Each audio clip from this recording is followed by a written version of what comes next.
All right. Hey, y'all. Welcome to the Art of Vibrant Living show. It's a solo broadcast today. Daniel Aaron here.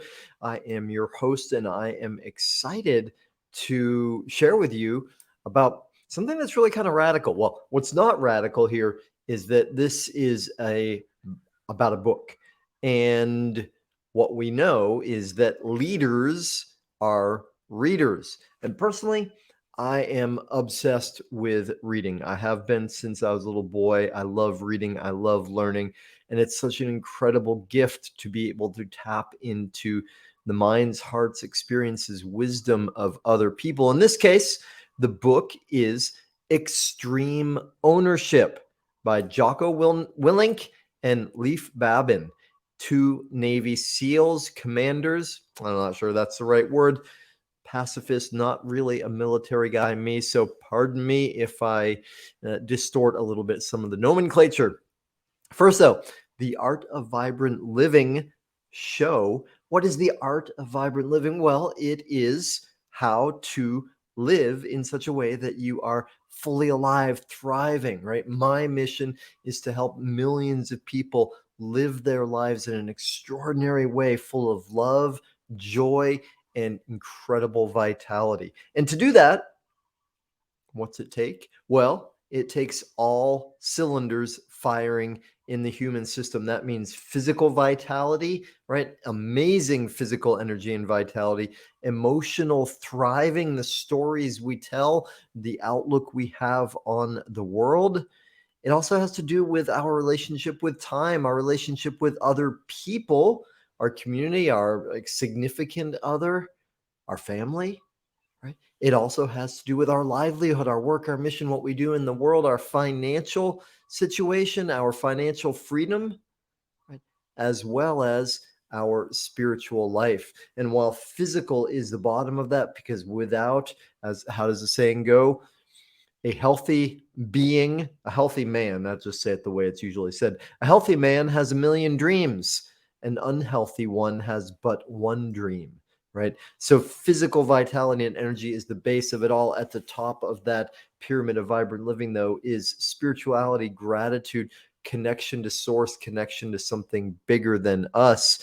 And it's just a little ways below that is leadership. And for me personally, I was not ever interested in leadership until I discovered that I was in a position of leadership inadvertently 20 something years ago after I started leading these personal and spiritual development trainings in Bali.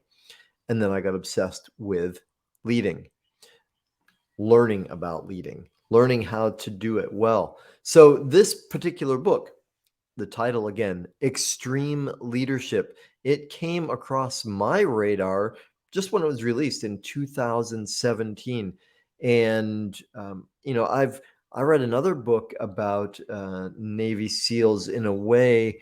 What was that book? Oh gosh, it's almost coming back to me. It was really the same guys that wrote The Rise of Superman, and the next book they wrote was Stealing Fire, right? And it talks in that book about how Navy SEALs work together and tap into something beyond the ordinary, something esoteric, even spiritual, to work together. So I've been aware for a while of the extraordinary training and leadership of the Navy SEALs. When this book came out in 2017, Extreme Leadership, I thought, oh yeah, I want to read that. And it's just one of those ones that never came to me until recently. And funnily enough, it was a marketing coach of mine said, he wasn't speaking to me specifically. He's like, you all got to read this book. And I'm so happy that I dove into it. And I've really been quite obsessed with it since I got into it.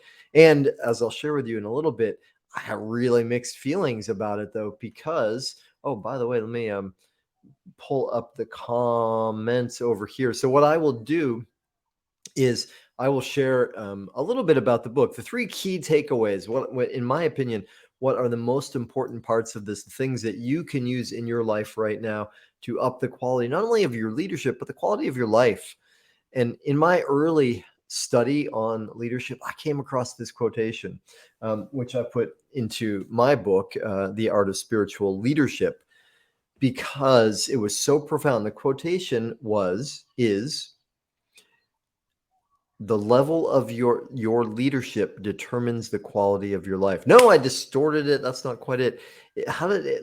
I'm gonna have to paraphrase it because I don't remember the exact quotation, but it was something like this: that your skill in leadership determines your happiness and success in life. Your skill in leadership determines your happiness and success in life. In other words, as far as you go with your leadership, that's as far as you can go with your happiness and success. And I remember when I read that, I was like, what? No way. That's going too far. I thought, okay, yeah, leadership, that's important in organizations and when you're doing things as a collective, but whoa, powerful though. Very true. I learned that it is extremely true. And I'll share more about that later, because right now let's dive into it deeper. Pull up my notes over here as well. And the book is great. I mean, just to give you a quick overview on what this book is, these two Navy SEALs, both again, I don't know the right terms exactly, but high level Navy SEALs. They were not just Navy SEALs, but they were high up in the leadership. I don't know, sure what you call them, commanders or patrol leaders, something like that. Forgive me. And they were in Iraq. What was the time period of that? Anyway, you can get to that. They were in Iraq when there was the whole thing with Osama bin Laden and the reclaiming of Ramadi, one of the main urban war centers in Iraq. And from their perspective, it was an incredibly successful thing where they basically reclaimed this war-torn city and trained and gave it over to the Iraqi. Here we go. Okay, it's hard to stay away from this peacekeeping force. I don't know, peacekeeping force. Can you call people with guns a peacekeeping force? I don't know. We'll get into that. In any case, these guys had some amazing, incredible experiences over there that were really notable, and not just from the perspective of danger, which of course adds drama to any story, but from the perspective of high level leadership learning. So the way they structured their book is they tell stories of their experiences, and not just any stories that illustrate some key principles to leadership, and then they take that principle and they apply it to business and sometimes to other places as well. And much of what they have written squares with me. And the subtitle for my book is 40 Laws to Transform Your Life and the World. There are, as what's his name, John Maxwell put it, irrefutable laws of leadership. His book was, there are 21 irrefutable laws of leadership. In any case, I think that's enough of an overview. I will say, last thing before going deeper though, is I love the book. It's a fantastic book. I'm getting a tremendous amount out of it, despite my misgivings, or along with my misgivings, perhaps is more accurate way of putting it. Okay, so first key takeaway, number one, most important key takeaway, and this is not just for leadership, y'all. This applies to anyone in life who wants to have a quality life, a good life. And guess what? It's the title of their book, Extreme Ownership. If we translate it, it also means there is no such thing as victim consciousness. If we want to be a leader, if we want to have an extraordinary life, it is absolutely necessary to take extreme ownership, to admit the truth that we are all responsible for our own lives. Now, this part of the book, early on in the book, for Leaf and Jocko, starts out with a story about one of the missions they were on there in Ramadi, the city in Iraq. And what happened was there was a few little errors, a bunch of little errors that added up to a situation where two US and friendly Iraqi forces ended up facing off with each other, what they call fratricide, or blue on blue, which, as you can imagine, especially in the middle of a war, is about the worst thing that could possibly happen, right? It's bad enough to be fighting an enemy, right? An enemy, another one of those terms we'll come back to, but bad enough to be in the danger of fighting somebody that wants to kill you, let alone get to the possibility of shooting at and hurting the people that are on your side. And that's exactly what happened. In this case, luckily, the damage wasn't too bad. They escaped some of the damage. However, and part of what happened with it, though, is for, and I'm not sure if it was Jocko or Leaf who was leading this, it was an immediate curtailing of their authority by their commanders, right? So immediately the command came down to them: don't do anything else. The implication was clear: you screwed up big freaking time, right? To get to that point, what the hell happened, right? And they sent higher up leaders and investigators in to say, what on earth happened here? This is bad news. And so, of course, what happened, I'm thinking it was Jocko who was leading this at the time.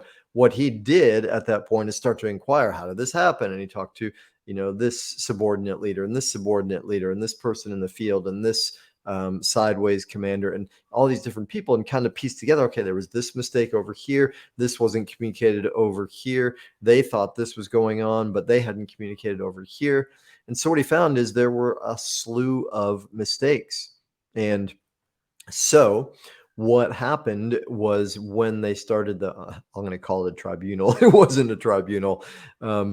The investigation, the hearing, I don't know what it was exactly called in the SEAL terms, but when they started the investigation with the authorities that came in for this, the question was, what happened? How did this happen? And whose fault was it?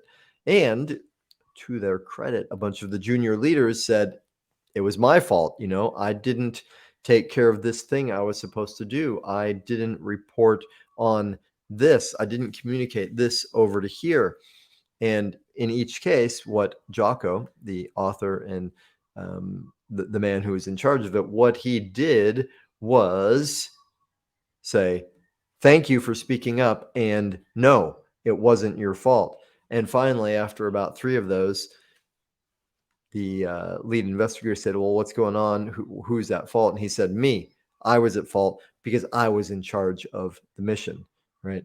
And this is extreme ownership is such a powerful concept and a difficult one, right? Because it means for us, when we are in a position of leadership, when we're leading, whether it's, a military organization, a platoon, whatever, or a business or a community, or as a teacher leading a class, right? Part of my life is as a yoga teacher. We are responsible for all that goes on. Let that sink in for a minute. That's challenging, right? That's challenging because, we can't control everything. Things happen that are out of our control. And when we take that level of responsibility, right? If so and so didn't do what they were supposed to do, well, it was my job to teach them in such a way that they were able to do what they were supposed to do. If so and so didn't report to the other team what they needed to report, didn't communicate, well, it was my job to teach them well enough that they knew the importance of that communication and they could make it happen. Now, of course, there are what we might call acts of God, force majeure, things that happen in the world that are beyond anyone's control. The key point here, though, is, and the takeaway is, not just in leadership, but to have a great life, we have to take extreme ownership. We have to take responsibility for everything, which means never once blaming it on someone else. The truth is that whatever failures we've had, and I put both hands up because I've had many, it was never anyone else's responsibility. It was never anyone else's fault. And what we tend to do is say, well, I didn't have such and such resource. I didn't have the communication, and I didn't have the team. My team wasn't trained enough. I didn't have enough money. I wasn't smart enough. I didn't have the degree, whatever it was. It's not the resource. It's our resourcefulness, right? Big pill to swallow, super powerful when we do, Because what comes along with extreme ownership, what comes along with taking full responsibility? Well, oh, hold on, we gotta, um, all right, we're going live on LinkedIn now too. I guess that had broken down. That was my responsibility. um, so, and if you just joined us on LinkedIn and you want to back up and get the first, where are we now? First 17 minutes of this broadcast, you can do it over on YouTube or on Facebook to get the recording for that. So onward though, that's the first big principle. And last piece of it, what comes along with extreme ownership, taking total responsibility for everything? Well, nobody to blame also means there's one person that we can count on that can take responsibility, that can take ownership, that can change situations. And that's us, right? It's an extreme amount of power that comes with that and responsibility. Number two, takeaway. I love this one. The way they put it is you got to have standards, right?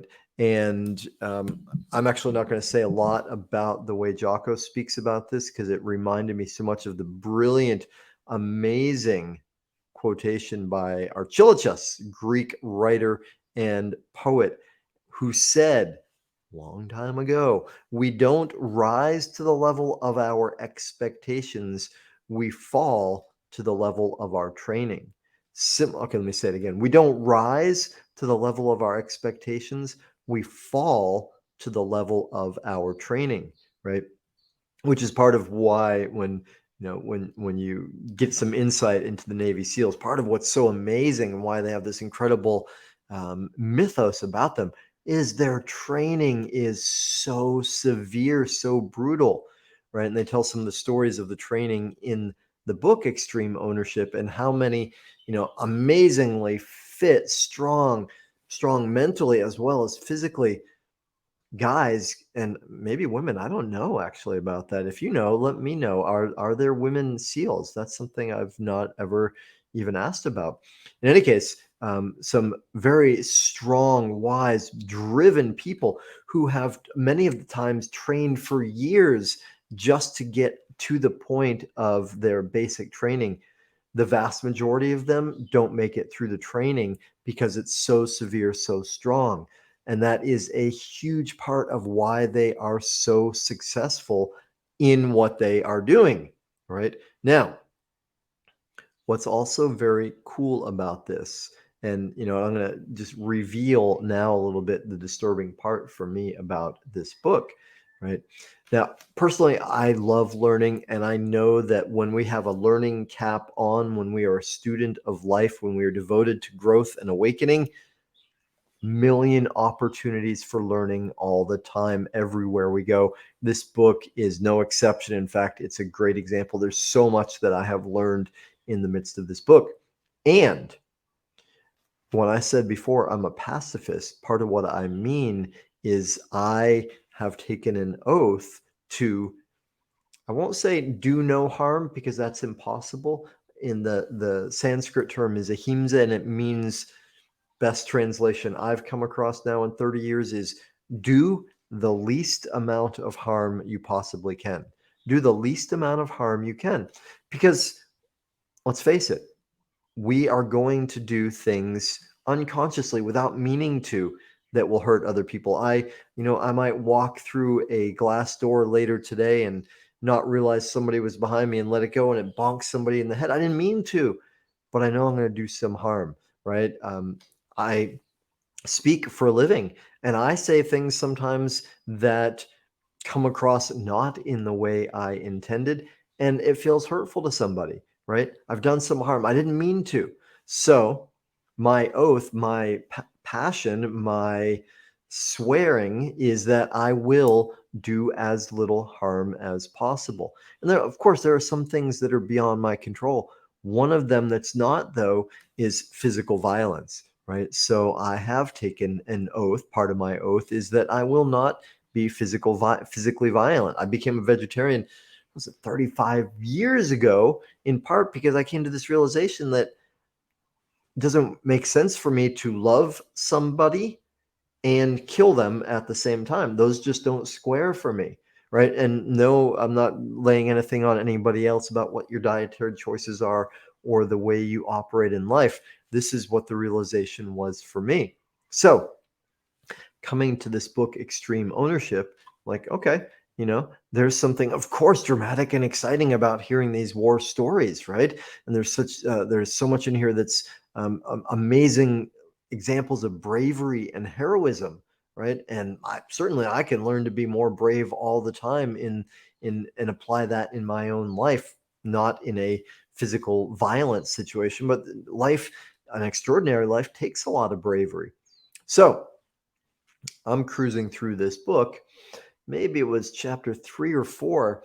I get to one of the stories, which starts out with a bunch of SEALs, and I think it was some Marines also, had just arrived in this city, Ramadi. Again, this is like the epicenter of the urban battlescape over there.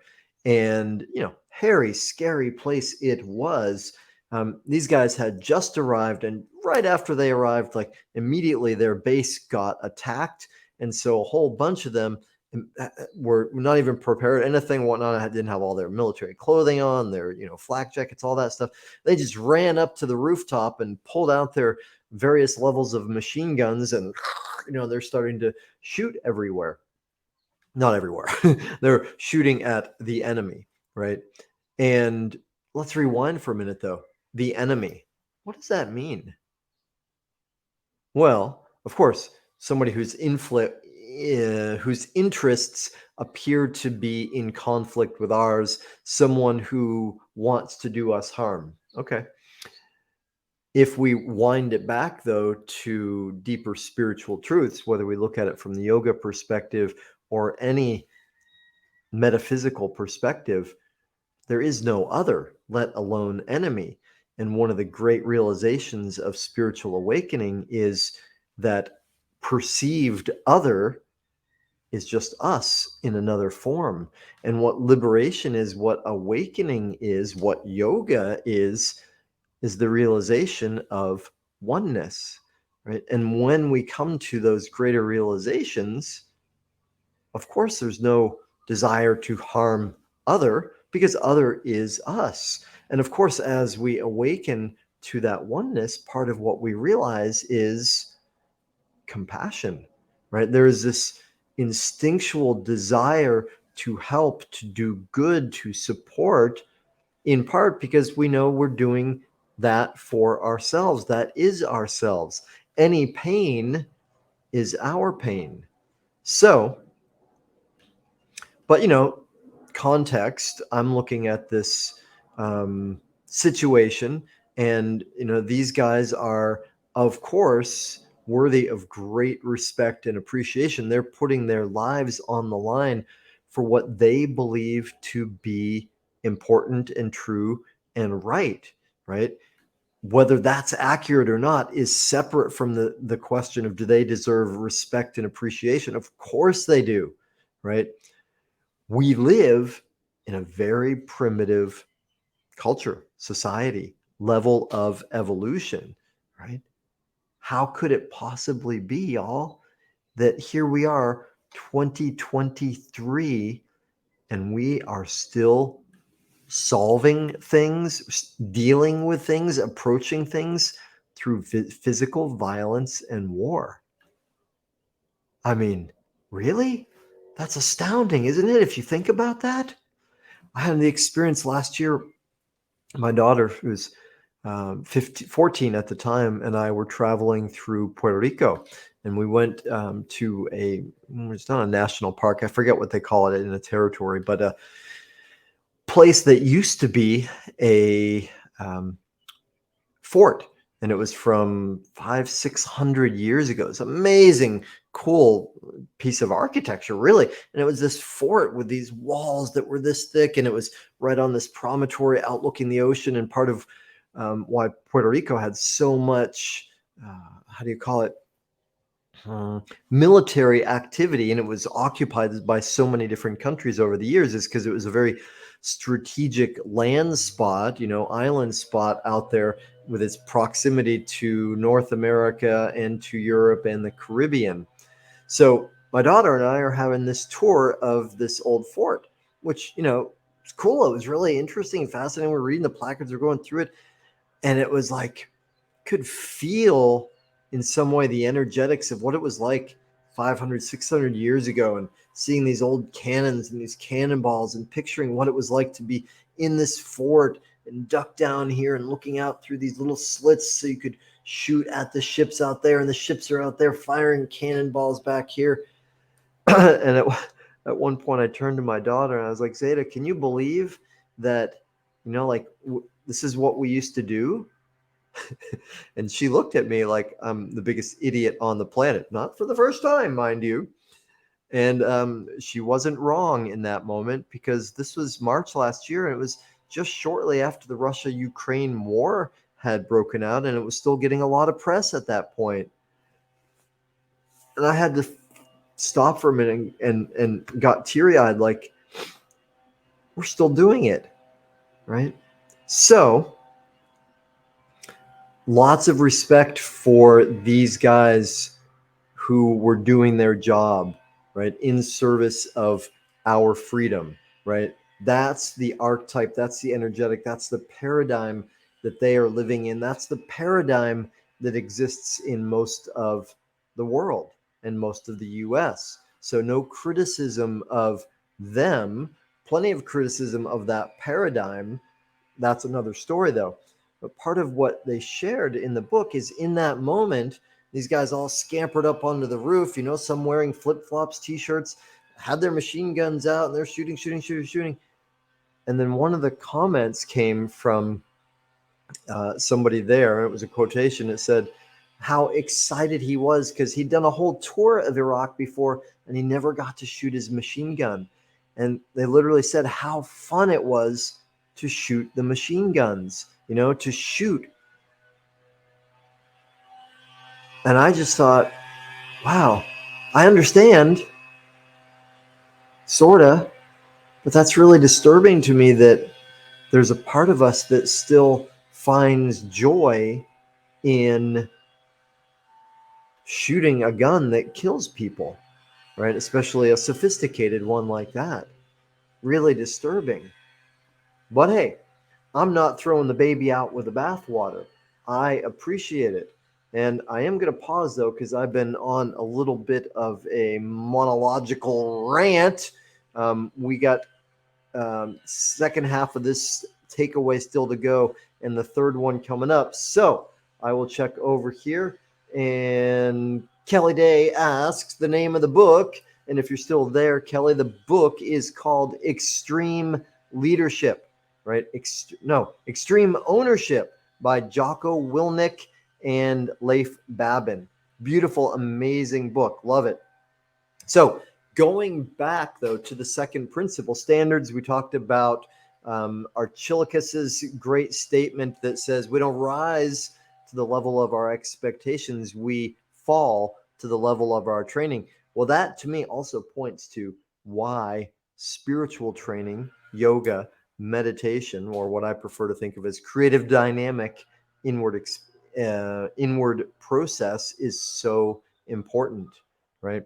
Because unless we train ourselves to be present, unless we train ourselves to be less and less reactive, to have longer refractory periods, we will still fall to the level of our training, which is animalistic, because part of us is human animal, part of us is human spirit.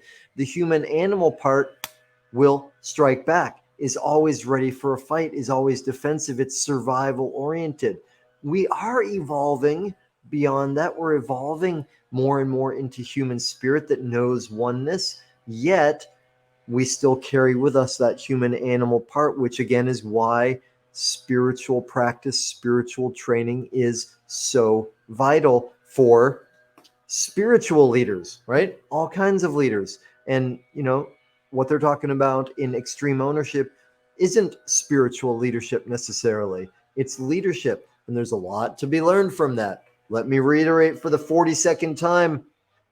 I respect and appreciate these guys, what they've done, and the quality of the book. Let's go on, though, to the third great takeaway. There's a lot more. I'm just giving you the three that struck me most powerfully. And I love this one.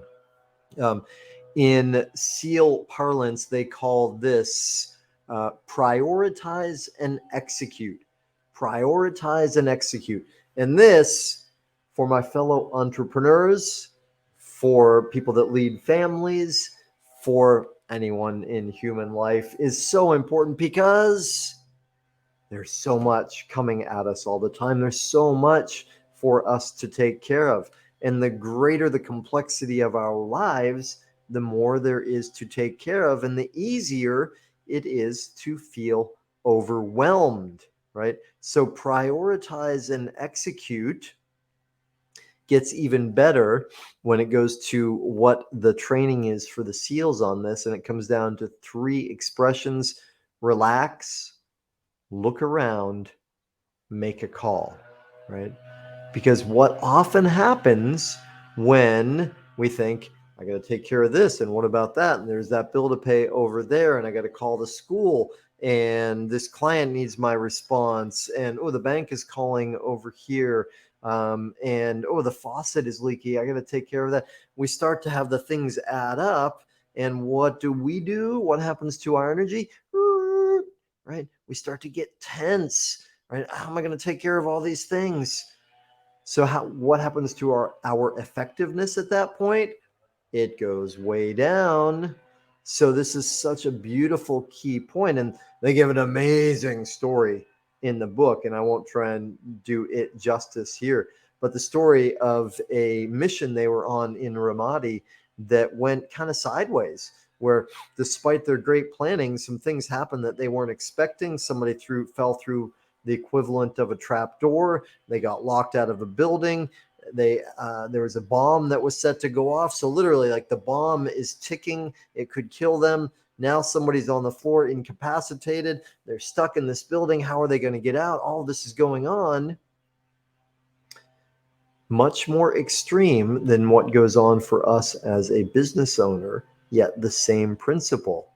And if we try to do, and boy, oh boy, have I done this in my life to great detriment, if we try and do too many things at once, and by too many, I mean more than one, right?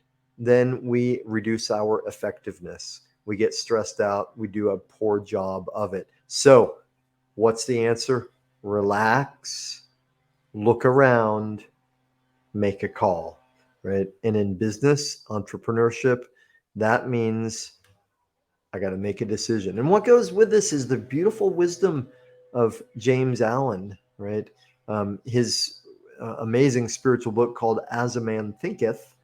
One of the key points he brings across there is successful people and great leaders are quick to make decisions and slow to change their mind.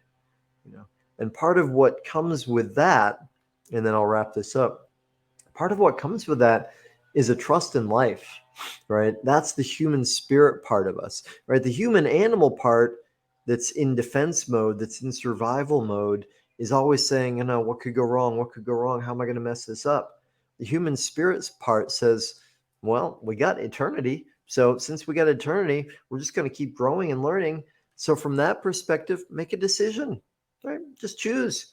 Yeah, if it goes great, wonderful. If it doesn't go great, wow, I learned a lot, right? There's a wonderful quotation. I think it was Schwarzkopf, right? General from years ago, who talked about this principle and said it this way: what does it take to have a great life? Good decisions. How do we have good decisions? Bad decisions, right? So we want a great life, we make good decisions. How do we make good decisions? We have bad experiences that teach us how to choose differently next time. So, third takeaway: relax, look around, make a call. So, reviewing, amazing book, Extreme Ownership, right? Key principles for leadership that apply in life and business by two Navy SEALs. Very entertaining, dramatic, and well written. Many great principles and stories in this book. The three key takeaways I leave you with are like the title says, extreme ownership means we are responsible for everything in our lives and in our organizations. We are responsible. Number two, you got to have standards, right?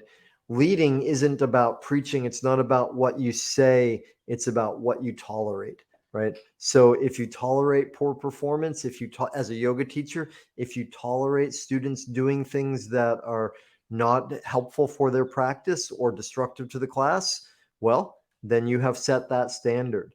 So as a teacher, as a leader, it's about creating standards and upholding those standards, not about what we say. It's about what we allow or tolerate.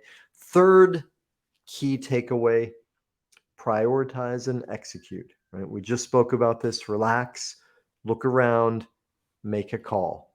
And that means be decisive, choose, tackle one thing at a time. All right, y'all. I hope it has been interesting. I hope it's been useful, at the very least, innocuous. And if you got comments, if you got questions, whether you're watching live or by rebroadcast, please post it in there. Let me know, and I will be happy to respond. What else would you like to hear?